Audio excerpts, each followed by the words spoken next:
Hiya folks, and welcome back for more Let's Play 3 Cards to Midnight. The story, thus far, Jess's memories are becoming darker and more surreal. There are visions of her birth mother, Celeste Tellis, and Adrian Crawford, who took Celeste away after Devon was locked up in the asylum. Considered by some to be the most evil man on Earth, Crawford interrogates Celeste, asking if she has been in contact with the mysterious Gira, who wanted Jess's parents to flee, and, in another memory, Crawford appears to murder Celeste. Are these psychic echoes from long ago? Is Celeste really dead? Jess also has hazy recollections of talking to Ben and Lila at the Golden Horse Inn, but when was this?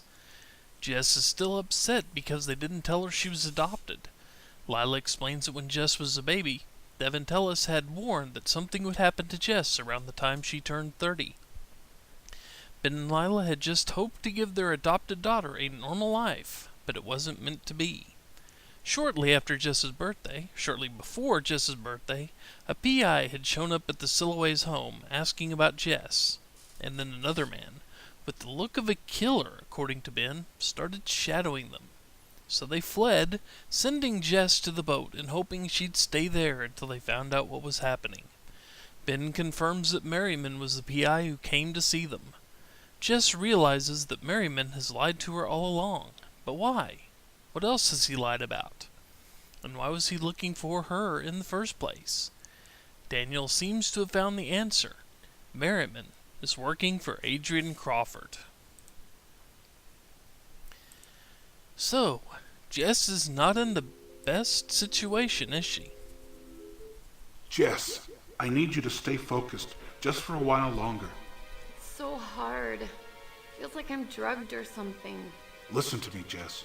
We still have work to do, and you're running out of time very quickly. Think back to the motel. The owner said he saw someone who looked like you talking to your parents, but you hadn't been there before, right? No. But wait. I did see them at the motel. We just unlocked that memory, but it was after I went there with Merriman, so I couldn't have seen them at the motel. But you did. I feel like I'm losing my mind. Maybe I already have. Is that where I am? In some kind of insane asylum? Just look at these cards. We really don't have a moment to lose. With these 3 cards, let's keep them face down until you choose one. So things change just a little bit as we enter Chapter 6, and this will continue into Chapter 7. We have a set order we will look at these cards in. Doesn't matter which one I pick next, it'll all be the same one. So, it just guides us down the story path a little more linearly than it has up to date. But anyway, like I said, not a moment to lose, so we'll pick this one and get the devil. I don't like this place. What is it? It's some kind of industrial plant, like a steel mill or something. There's power here, but it's dangerous. Maybe even evil. I'm also remembering something about a car and a gun. Are your parents there? No, there's no one here. Not yet. Now we've got a power, gun, and car. And of course, as always, we're going to start with power. Because it actually lends, if we finish power first, it actually gets a nice little, linear story out of all this. But anyway, let's see. Here's a power drill. Here's nuclear power. And of course, firepower. Let's see what else we got here. Ooh, a power company. There's a point for PowerPoint. Ooh, power locks. A power cable. And a power grid. I was hoping my parents would be at the refinery, but no one's there. I start to call Merriman, but then I remember what Daniel told me, that Merriman's working for Crawford. Then I hear a voice.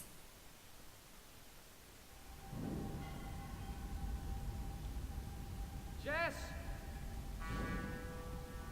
Where are you? Ooh, new I face. know you are here!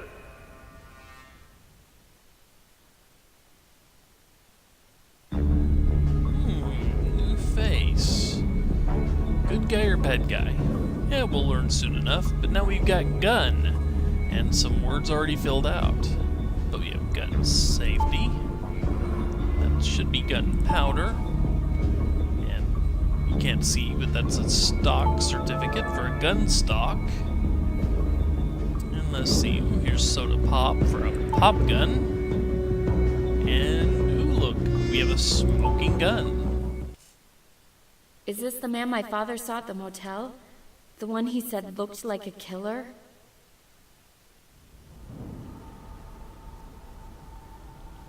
Who are you? A friend. I know your parents.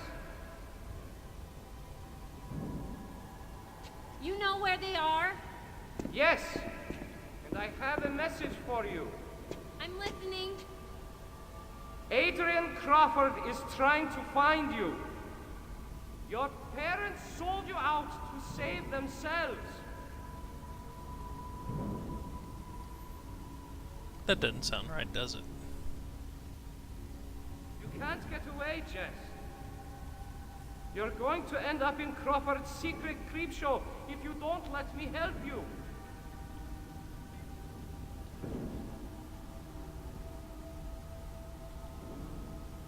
If you don't come with me, I promise you, your parents are going to die.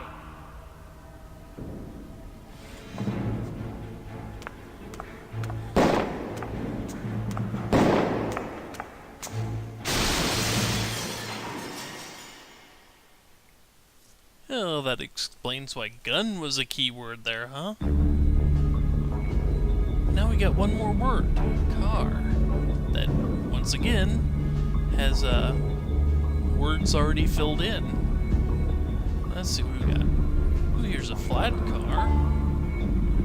It's hard to see, but back here is a rail for rail car. Then we have a car stereo and a car phone.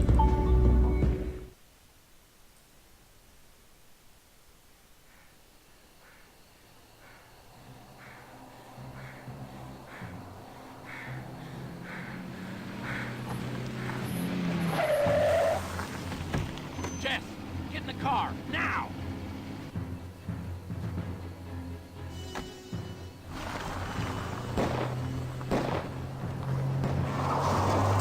He didn't even have his finger on the trigger.